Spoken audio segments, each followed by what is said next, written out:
Welcome to the Dance Years. I'm Dave Pearce, and tonight we're going back to 1996. Coming up on the show, we've got Basement Jaxx, and we're also going to be asking what exactly is progressive house. And as always, we've got my top 10 tunes of the year, kicking off with this one. My number 10 track actually came out first in '95, but like so many great tunes, it took a while to make an impact on the charts, welding Buddhist rapper maxi jazz to an epic trance riff. Faithless Insomnia was a guaranteed floor filler.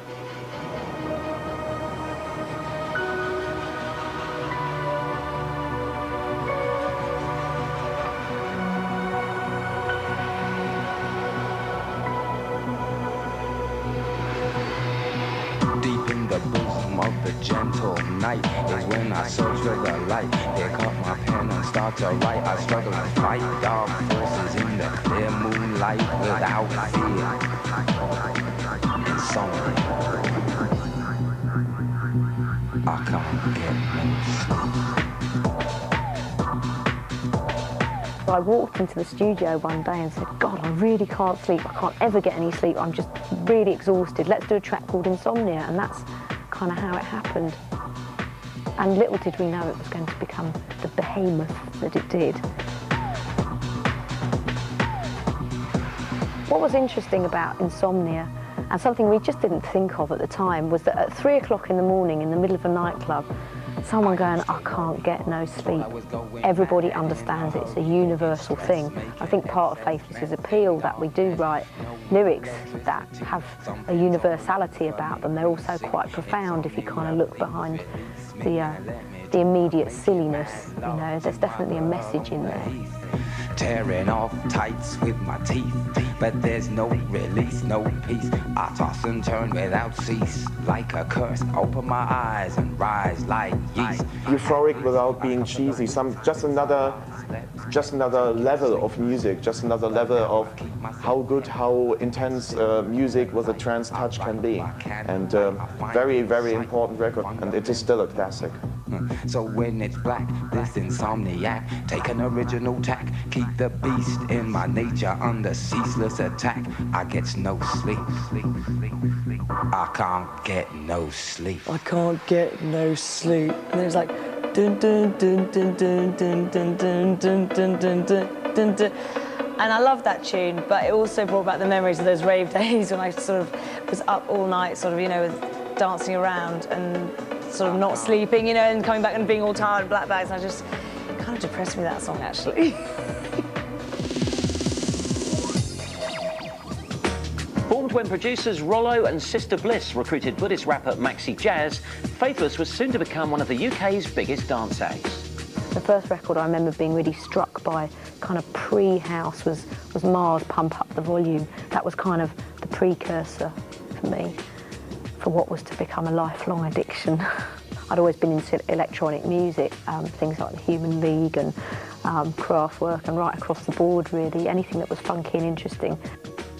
Faithless began as a studio project. I'd been working with Rollo for some years previously, playing keyboards and making all the Rollo Goes series and the first Sister Bliss records. So we did a house track and we slowed it down to hip-hop speed in the middle, and we were kind of thinking it'd be really interesting to have like a hip-hop, you know, a rap in the middle of a house track. And having found this Buddhist rapper, we dragged him down the studio, and Rollo said to him, will you write a rap about frustration? And Maxi's take on frustration was that if life is overwhelming you and generally awful, it's because you have hardly any faith in yourself. So if you like, he was talking about the faithless, and that's why the project became Faithless, which was me, Rollo and Maxi in the studio. The great thing about Faithless is that it's allowed us space to collaborate with who we want, and we just happened to use people that were just hanging around the studio all the time. And what was amazing was they're all really talented, not least of all Dido, Rollo's sister. She actually got paid with a curry for her contribution to Salva Meyer. She sings the introduction bit of it. And indeed, she did lots of backing vocals and her own song Flower Stand Man on our first album, Reveals. Would it not be madness to fight? I think 2001 is going to be a very big year for Faithless because we're releasing our third album, which is called Outrospective. And interestingly, it's definitely a a little tribute to the joys and powers of acid house through the ages and all the things that have influenced us. It's definitely more of a dance floor album, I think, than the last one, but of course encompassing lovely, beautiful songs as well as banging tunes. Well, if you were lucky enough to be in Ibiza in '96, there's no way you could have escaped from my next tune. This was absolutely massive all over the island throughout the whole of the summer. But it wasn't until the winter that it became a big hit in the UK. Here's Chicane and Offshore.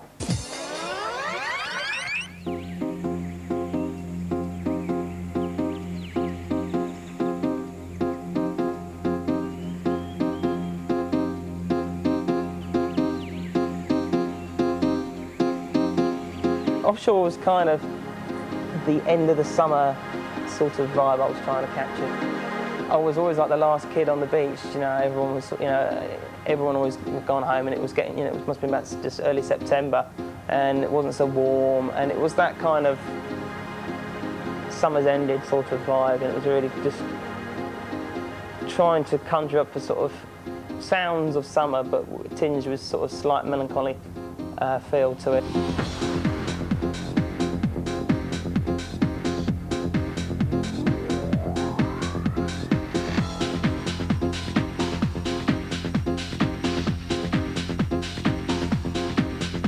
Everyone has a sort of record that they really want to make or they're building up to make. You know, they have that one they really feel that sort of captures something about themselves, and I think that was probably it for me.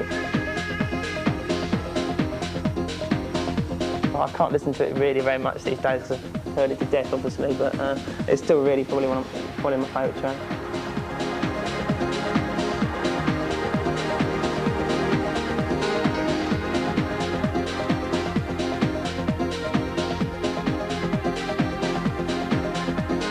It was one of those, you know, one of those key records as well. I mean, Chicane showed another direction real good productions can go. I mean, he's still there, he's still doing great productions, but yeah, summer of '96.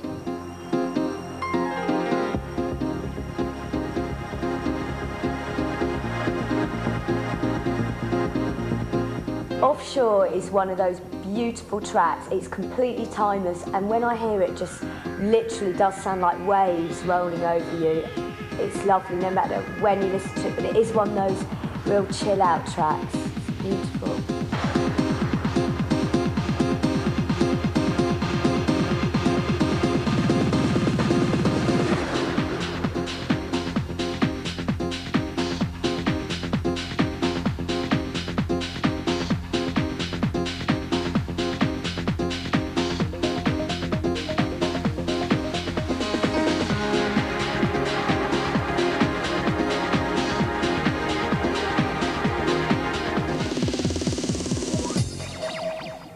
Offshore was an example of a musical genre that the press at the time decided to call progressive house.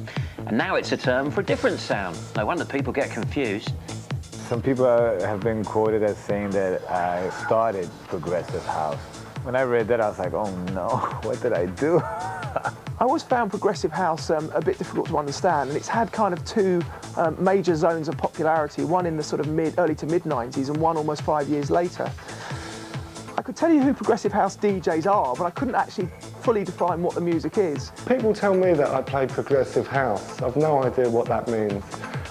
When they say that, I reckon they're talking about something that's quite electronic and has a sense of artistry to it, maybe a sense of exploration. Progressive means progressive. I mean, it is something different, step forward, and something more for your mind than just for dancing and being euphoric. It became known as progressive house because Dave Wesson, who ran Zoom Records, was kept writing these reviews. We had a review magazine called Mix Mag Update, and he would write reviews and say, this is a really progressive sounding record or whatever, and I wrote a feature called This is Progressive House, fully expecting the term to disappear because it's terrible. It's not a very clever word. It's not like trip-hop or something, which is really snappy.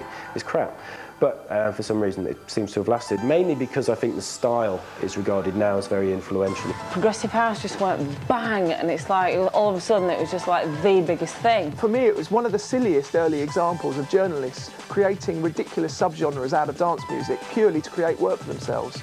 Most dance music journalists are actually freelance, and therefore they're fighting with one another for those sort of small scraps of information in an area of music that might not present you with yet another great, big, new, all-embracing thing every 6 months.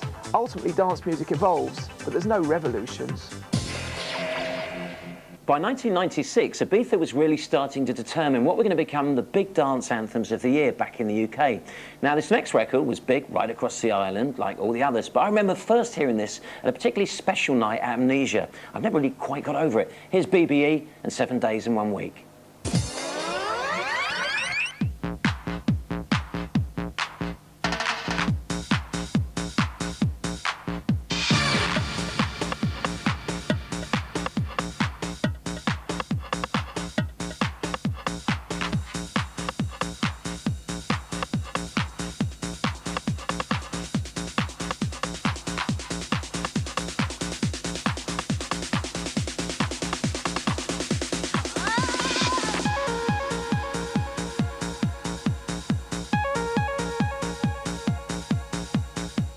BBE's 7 Days in 1 Week is the first really great record to come out of France, or certainly one of its producers is French in the form of Emmanuel Top, which sounds like a surprising accolade considering how well the French have gone on to do in dance music terms. My most embarrassing moment was playing it at Amnesia at Cream back in 1996 or 7, where I was rather drunk and the resident DJ informed me that I was just about to play it for the 3rd time within the space of an hour. I gave up whiskey after that point.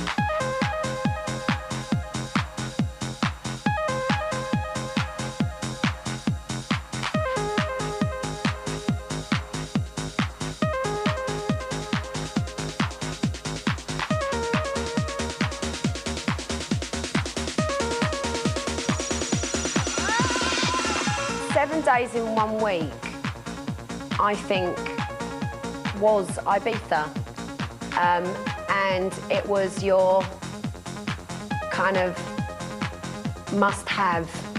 Inject that record. I need that feed in my night out because it had all those lovely doodaloo, doodaloo, doodaloo, all those kind of spacey noises with a really nice punch. I think it was probably a major contributor to the start of trance music, I would say, actually.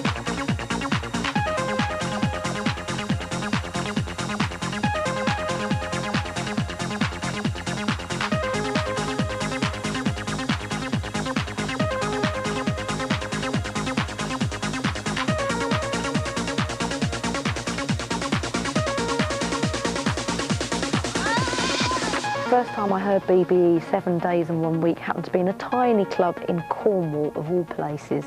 And as soon as I heard it, I knew it was really special. I just thought, what is this record? Because again, it had that cold, glacial feel, but it was really emotional as well. And if you pitch it down, it's not like cheesy trance. If you play it slower than it's meant to be, it's actually one of the saddest records ever made.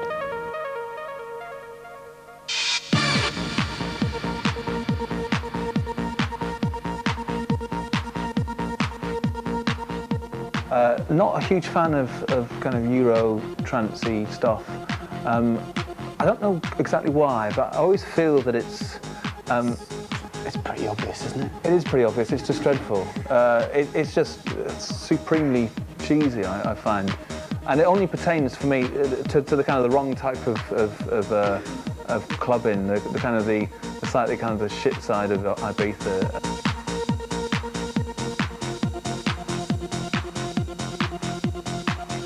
Terrible, terrible, terrible tune. I hate it.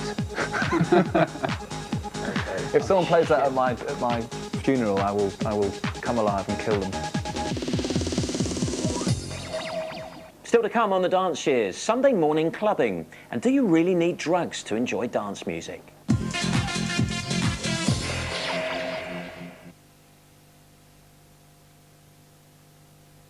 McDonald's Cadbury's Caramel McFlurry at 99p puts a penny in your pocket for every pound you spend.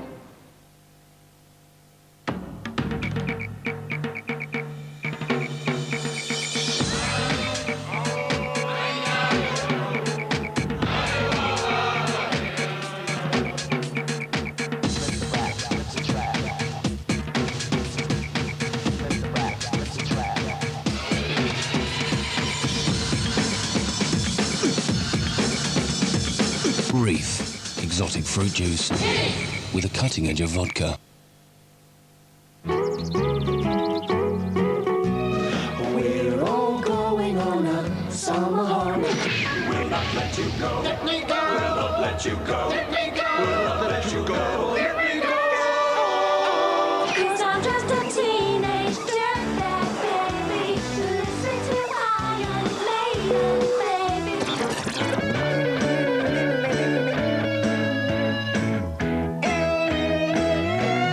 And it's high for me and you.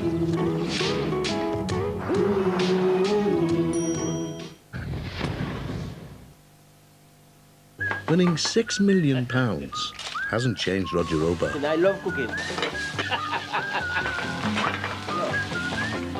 He's still the chef at the same restaurant.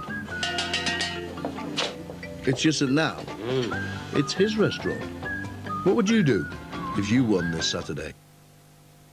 I'm a kid. My job, eating junk. I'm supposed to eat what you call good food, like Orvis and stuff grown in earth. Okay, I'll go for the Orvis. But earth? A caterpillar could have pooed on it? You think we have no discretion? White Hovis. Get something good inside.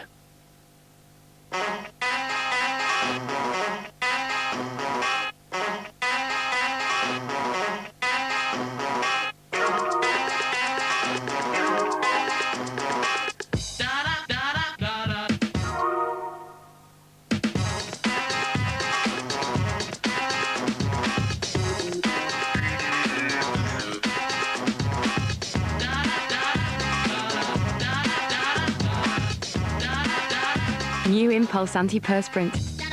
Protects against odour and perspiration. Free your arms.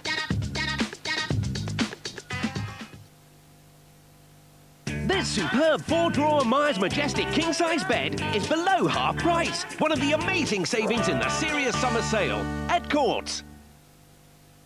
This summer, a terrifying legend is reborn. Whatever it is, it's inside. For the new century. What happened in there? Wes Craven presents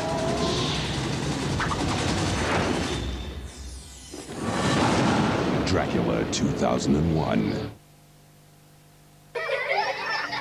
McDonald's new Bounty McFlurry. It's good for law and order.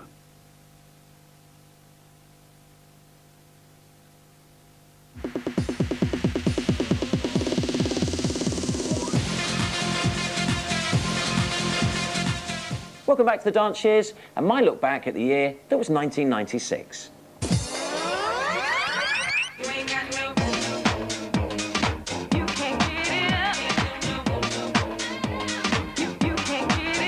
With a disco bass line as good as this one, you can't really go wrong, and US producer Gusto knew it. He had a huge hit with my #7 tune, Disco's Revenge, which featured the vocals of a certain Sonny.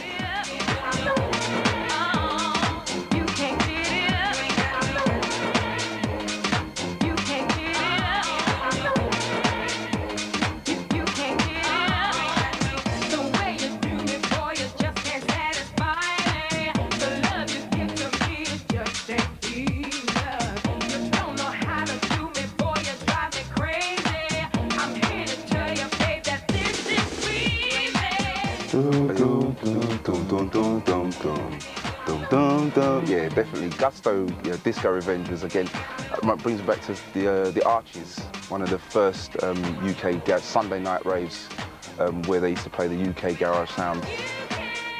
That was probably one of the places you've heard that tune just rewind, and for a US tune to be rewound in a club means something. Had the big bass line. It was definitely, even though it was US, it was geared towards the UK dance floor. It was one of those tracks that had the kind of smooth production of the US sound and a bit of the bump and the groove and the energy that the UK sound started to identify with, like Tough Jam sound and Grant Nelson sound. They got that bump with the smoothness, and the UK garage sound then came with its own ID. But that was one of those tracks that helped push us well on our way.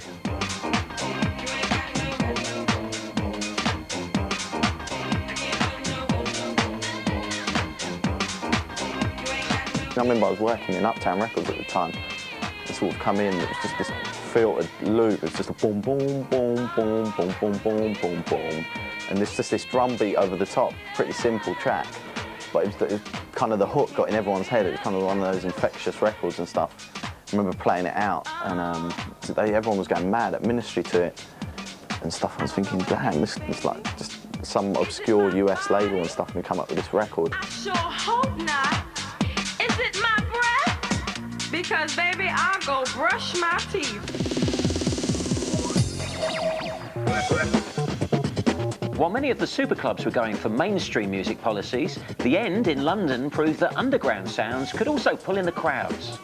The End was quite radical when it opened, and it was quite a brave move of Mr. C to do it, because at the time all the clubs were quite kind of commercial, and he opened this club that was going to do all what he called underground music and not have any of the big kind of top 10 DJs that would always guarantee a crowd, and he was going to have drum and bass and Detroit techno and all these kind of weird things, and he actually pulled it off.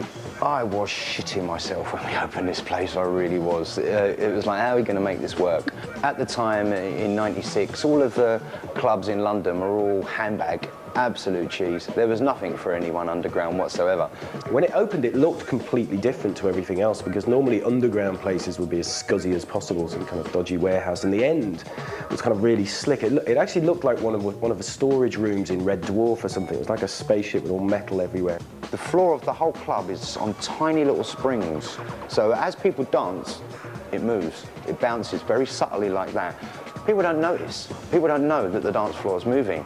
But at 7 o'clock in the morning, they don't have painful legs. The End is a fantastic club because the sound system is amazing. It's very, very pure, very clean, great atmosphere, and that really was the place to be. And the people that used to go, they were the real music heads. It was, you had to really love your music. The vibe is very hard to beat. Being right there on the floor with the crowd and everybody's kind of like surrounding you, so you feel like you're part of it. That's a very special feeling. You talk about the DJs that played The End. First club to put on Cassius, first club to put on Daft Punk. The list is endless. We've broken acts from all genres. The End meant a lot to a lot of people, to the breakbeat community, to the drum and bass community, to the tech house community, to the house and techno communities. What we've got here is we've got a fully musically educated crowd. We've not just got people that come in just to take drugs. We're not that sort of club. We're a club where we're quite happy to have people just come here, stand in the main room and just listen to the music for the music. Mr. C and Leo are DJs, and they're artists, and primarily first their love of music overrules their business sense. I've always felt that if you do what you want and do what you love, the business will follow afterwards, as long as you're true to what your heart is all about. British house pioneers Pete Heller and Terry Farley have been making really cool records since the acid days, but this, I think, is one of their best pieces of work. It's my number 6, here's Ultra Flavour.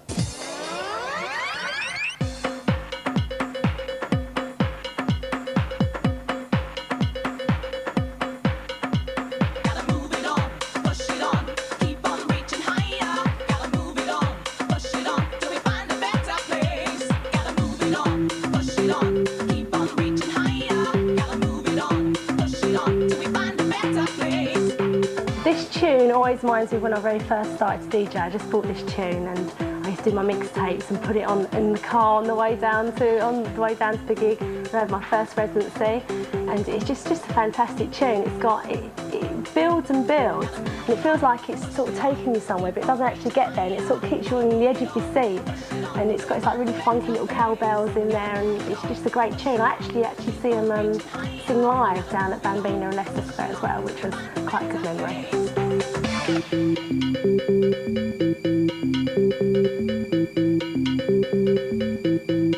Got to keep moving on, got to keep pushing on, got to keep moving on, got to keep pushing on, got to keep pushing on. Let us breathe, music sets us free. I get goosebumps when I just think about that summer. It was just, I think, one of the tracks of an absolutely fantastic summer that I've had with my friends. Was that I did this small house club. I never put a flyer out. It was packed every once, so just maybe 150, 200 people dancing on the bars and things like that. My brother did the bar. I played 2 turntables, very small place behind the bar as well. All my friends were there and crazy people. It was, you know, one of those tracks of a fantastic summer.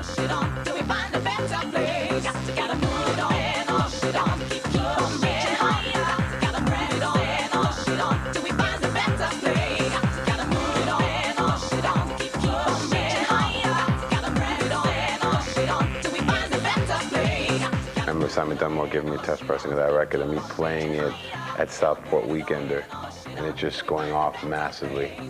It's just one of those nagging, incessant sounds that works, you know. Farley Hill are really good at that. The man behind the M was no stranger to club culture, having gone from the pioneering Clink Street parties to the top of the charts with the Shaman. Ladies and gentlemen, Mr. C. I actually started clubbing when I was 13. I looked a little bit older for my age back then, so I started partying then and just was totally enthusiastic about enjoying myself and partying. When I was 16 and I decided to take up rapping, I needed a name. I was on the CB radio at the time. I used to use the name Chelsea Boy, yeah, because I'm a Chelsea supporter. I thought, well, I'm getting older now. I'm not the 12, 13-year-old, 14-year-old kid that was on the CB. Why don't I, you know, make myself Mr. C? I already knew the Shaman were going to be huge. It was at the end of '89. They'd done a track called Move Any Mountain, and Paul Oakenfold had done it. Was going to do the remix, and Colin said to Paul Oakenfold, I want to use a rapper on this track. And Paul Oakenfold said, well, there's only one rapper for house music, Mr. C. And like Colin was like, why didn't I think of that? He's known me for 1.5 years. And he came to me and he showed me this, gave me a cassette with Move Any Mountain on it. He said, what do you think of this? And I'm like, yeah, it's not bad, needs a rap. And I'd done a rap for that track, wrote the lyrics and joined in and became the guest vocalist for the Shaman.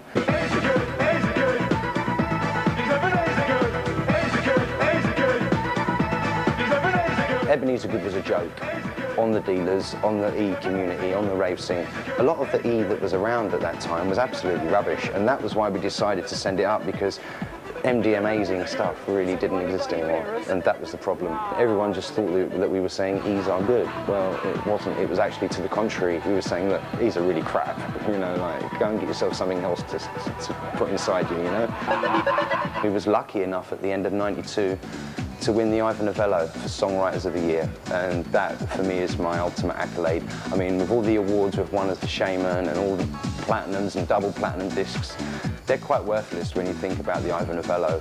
It puts me and my partner Colin Angus in the same list as, you know, the Eurythmics, the Beatles, you know, like Stock Aitken Waterman, the whole lot. And that's my pride and joy. I think that's, the Ivor Novello is one of those things I'll look back when I'm like 90 and say to my great-grandchildren, I was a pop star, you know, I can move any mountain, you know, this is what I want. So I'm very proud of that.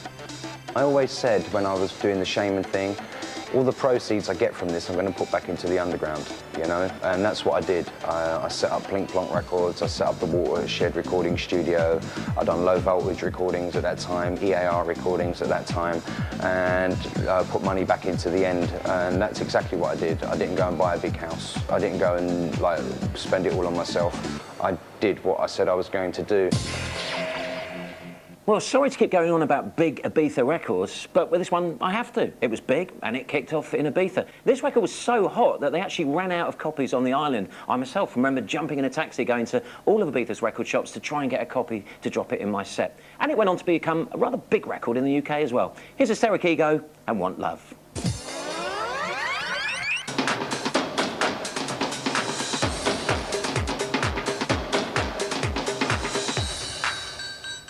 Do you want love? I can remember being on the old terrace of Space, and it was one of those big summery records in Ibiza, and all I can remember is I used to hear this boom, boom, boom, boom, boom, boom, boom, boom, boom, boom, boom, boom, boom, boom, and I didn't know what it was for months or for ages it was afterwards, and I finally got hold of a copy when it was released and found out it was a mate of mine that made it. Didn't know. It was a guy called Paul White who I knew made it. So all that time it was someone I knew who made the record, and I didn't know what it was and couldn't get it.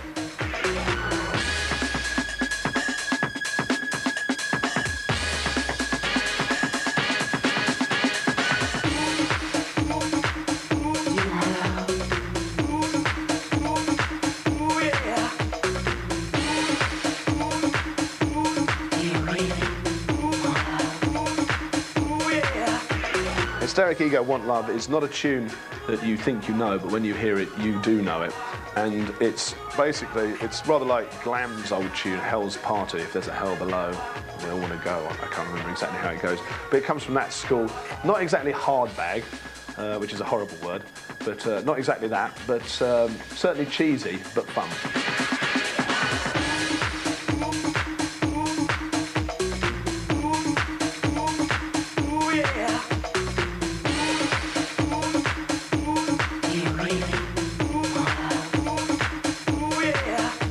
Derek Ego's Want Love is fundamentally a piece of formulaic dance music which has been put together for the record-buying public rather than dance floors.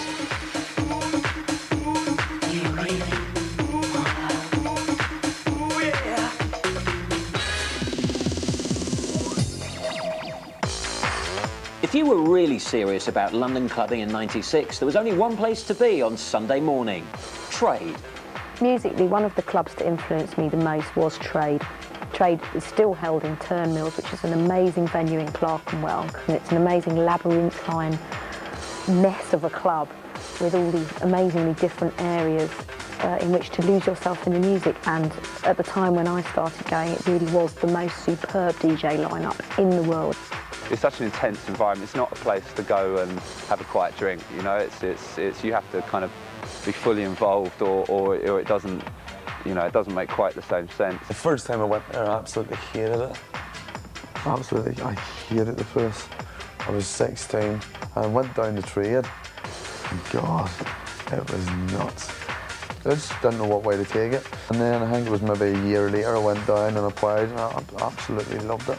And it's one of the best clubs I've ever been to and ever played at.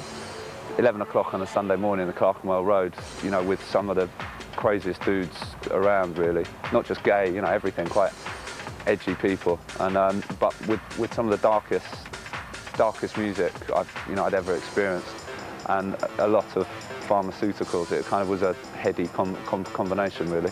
You see all the big muscle Marys. There's like a place in Trade, you come down the stairs, there's like an alley, and they call it Muscle Alley.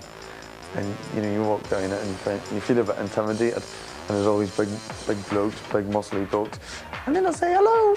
Do you know what I mean? And it's funny when they speak.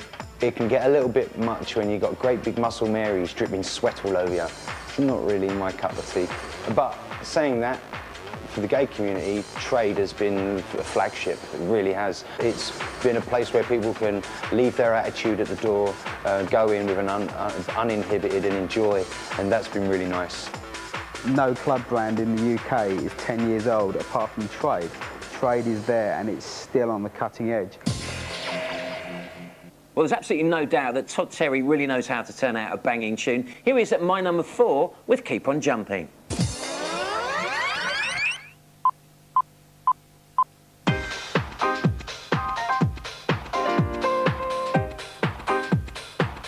Me and Todd never really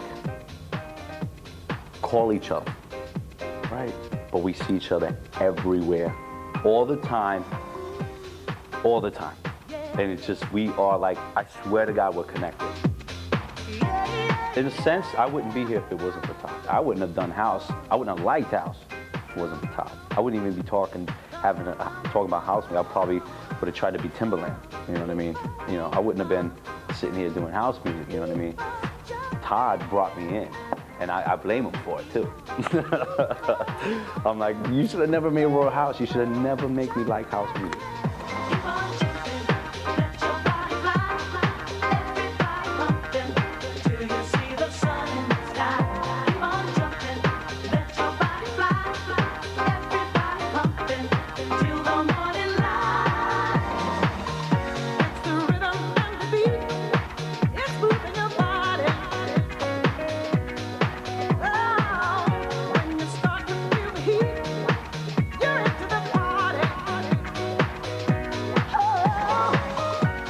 Todd Terry's Keep On Jumping was one of those records that I call a warm-up DJ's record. I'd go out and I'd hear the warm-up DJ play it everywhere for about a year and a half. In the subsequent environment, those sort of records get snapped up immediately because there's so much hunger amongst major record labels to find the hidden sleepers that Todd Terry's Keep On Jumping certainly was. Unfortunately, at the time, the hunger was a bit less. I signed it for my then label Manifesto, got the Rhythm Masters to do a remix, which really set their both DJing, remixing, production career onto a completely different level because it was one of the finest remixes ever done. It spent sort of 2 years in my box, went into the national top 10, and really sort of catapulted Todd Terry, who was already a very successful producer and well-respected fella from New York, into the Super League and the I Own 10 Cars League.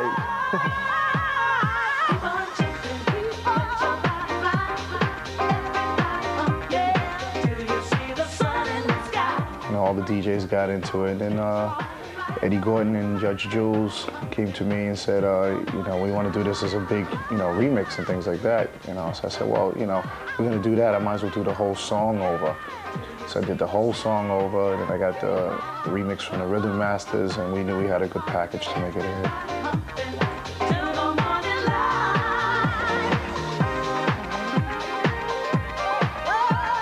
Oh, I thought it was great. I have one of my favorite producers producing it, and I have probably one of my top 5 or top 3 favorite singers of all time singing on this song, Martha Wash. I love Martha Wash.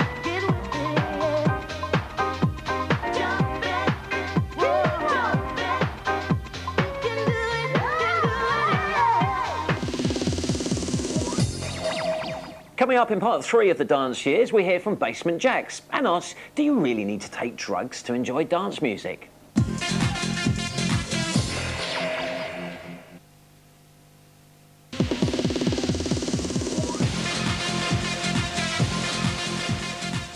Welcome back to the dance years. We've got 3 of the biggest tunes of the year to come, and we're kicking off with this one. Package with that record, and it seemed to appeal to the world. Going out and getting off your face has become a Saturday night ritual for some, but think about it, do you really need drugs to enjoy clubbing? Ecstasy is a drug that gives you a high, basically. It's got 3 things. It gives you empathy, which means feeling closer to other people, euphoria, which means being on a high, and energy.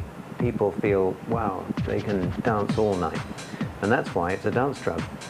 People do drugs at football match to enhance the experience at football. People do drugs, you know, to have sex to enhance the experience of having sex, and so on and so on and so on. There's so many different things people do drugs for.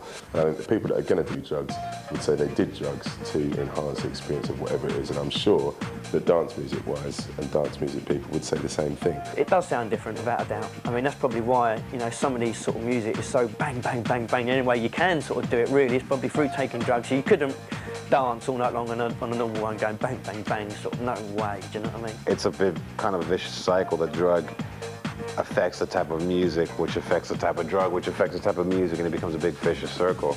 If you don't like trance, you're not going to like it on E. If you don't like techno, you're not going to like it on E. If you don't like house music, you're not going to like it on E, you know, because E is actually something that fine-tunes you to the things that you actually like. Clubs like us, clubs like all the majors, the Ministry of Sound, Fabric, Turnmills, they all prove that people will come to a club week in, week out without taking drugs. It's not needed to have a good time. I think people do become aware of that as soon as they kind of grow up. I've always been of the opinion that if you really are into the vibe of the music, you could be at a club for hours and hours and enjoy it without the necessity for drug. I DJ for sometimes 8 hours, sometimes 10 hours, longest 14 hours. I've never had anything stronger than a cup of coffee. A lot of people go to parties just to take drugs. They don't go to listen to music. They don't want to be challenged by music. They just want to hear lowest common denominator worm fodder. Let me tell you, do you need drugs to enjoy dance music? Some music is so awful that drugs aren't going to help you there. Anyway, it's like I've been on drugs and I've just thought this is a waste of good drugs. Listening to this dreadful music, get me out of here. So no, it doesn't help. Well, the group behind my number 2 track were best known for their hardcore rave anthems, but after a little bit of a break of a couple of years, they came back with a totally new sound. Here they are with this, The Prodigy and Firestarter.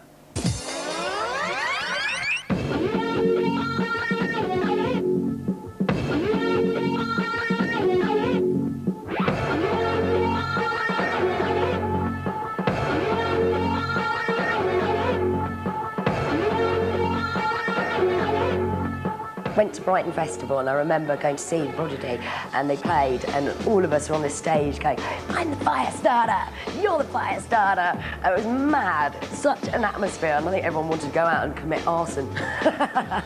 Only joking. I'm the trouble starter, monkey needs to gator.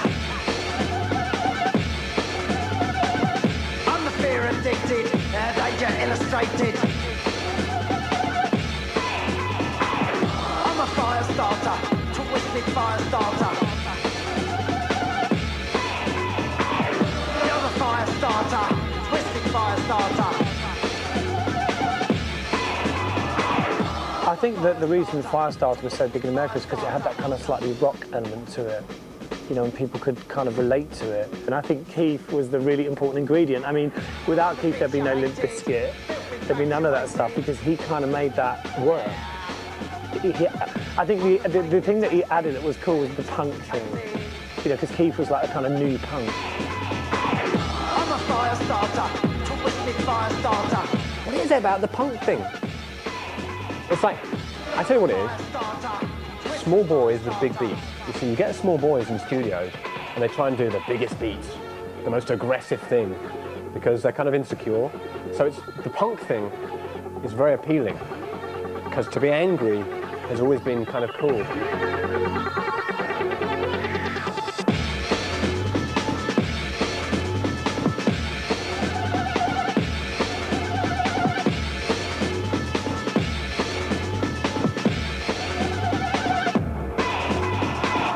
I resisted the whole thing, and the moment that I actually stopped resisting it was when I saw it on Top of the Pops. I resisted it for 2 minutes and then I thought, fucking hell, this is great. Look at this video, man. This is strong. This is going to be like sending kids scuttling under the settees. You're the fire starter, twisted fire starter. I'm a fire starter, twisted fire starter.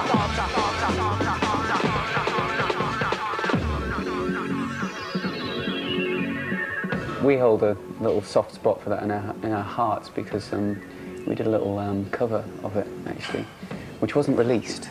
They didn't give us permission to release it, but we did a jazz folk version of it with double bass and acoustic guitars, and I think they thought we were taking the piss. Okay, we weren't. I remember ringing It was Liam. a celebration of Firestarter. I rang Liam Howlett up at about 2 in the morning. Yeah. Once, a bit drunk, saying, "Why don't you let us use it?" And he wasn't very amused.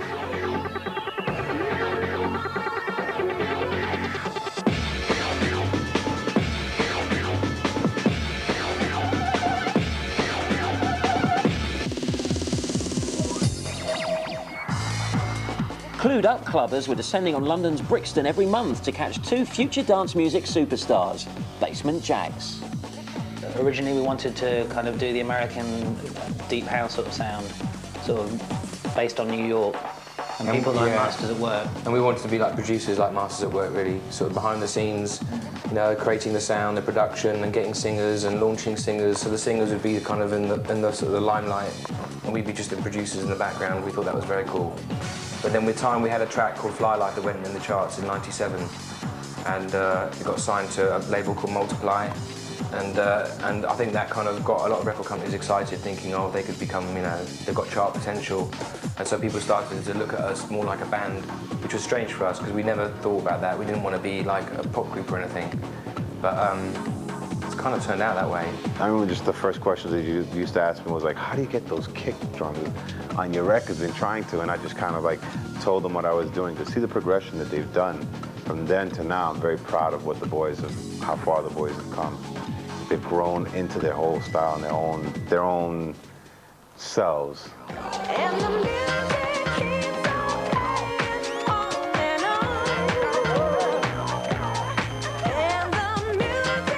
Basement Jaxx came out at a time when there wasn't really anything like them, and it was just refreshing in the UK dance scene to see acts that were really really kind of going for a different flavour, that were fusing elements that people were saying, no, you can't put this and that together. Over in America, they were doing deep house, and there was this whole kind of jazzy sound based on, and like loads of Latin stuff, and it was more soulful, more rhythmical, and all the Euro stuff was very boom, boom, boom, boom, and still is, you know. I wanted to try something different musically. I'd tried dance music before, and I wasn't really sure what direction to go in. I'd tried a bit of house, I'd tried a bit of sort of jungly, hardcore rave stuff, you know, just experimenting, and Felix seemed to have like a real clear sort of focus. The whole album, Remedy, is just a superb album, totally different to anything else that was coming out at the time, and you know, they've been pioneers in what they do, really. They're just a superb group.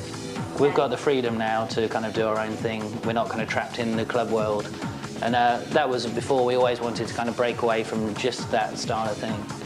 I mean, we love clubs and dancing and having a night out, that's great, but, you know, musically, it can confine what you're doing.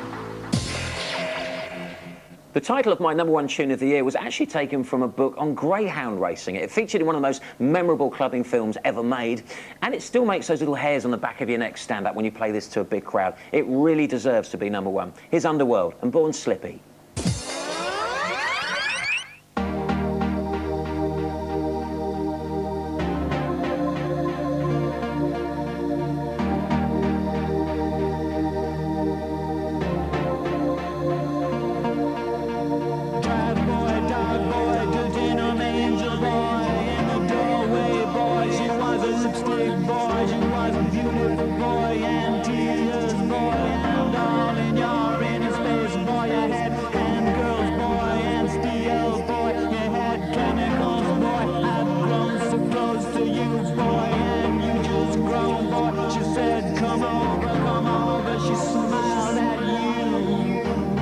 It was sort of a bit of a joke in a way, and it was sort of just to put on a B-side. And then 2 years later, Danny Boyle picked it up, the director of Trainspotting. He picked up on that and he put it on the film.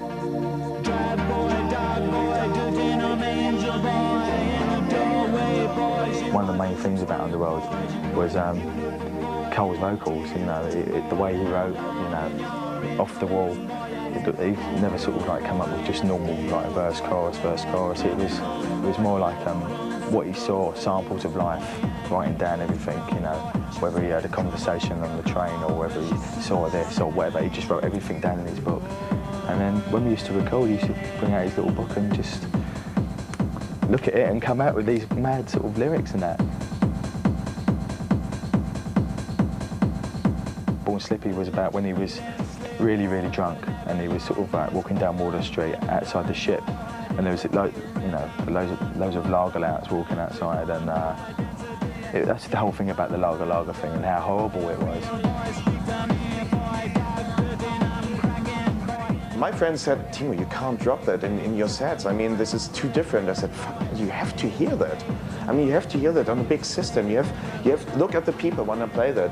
The first 2, 3, 4 gigs, it never worked, but after that, it was bigger and bigger and bigger and bigger. It was sick. It is still a sick record, absolutely.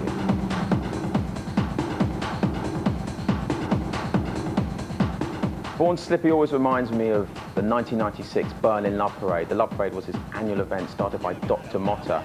And I think in '96 it had just become exponentially the biggest it could be. I mean, you had wherever the road is, just absolutely rammed and rammed with people hanging off sort of 30-foot lampposts, just pounding, raving, going mental to particularly Born Slippy.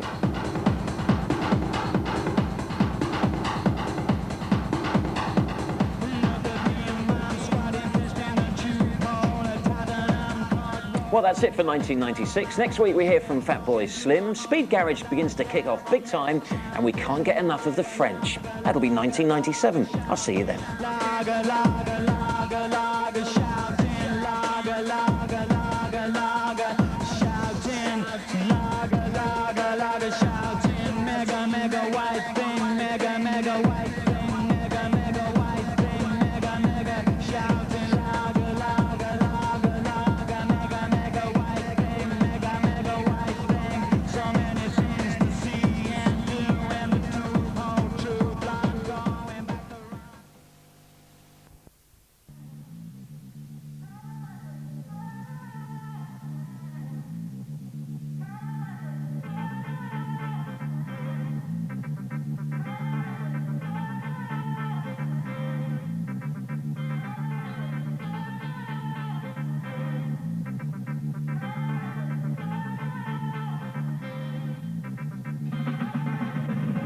that just about wraps up yet another Friday night show with me, Roy the Roach. If you're going out on the town tonight, the parties that will be happening, Love is the Drug down at Maximus Leicester Square with Anthony Bryan.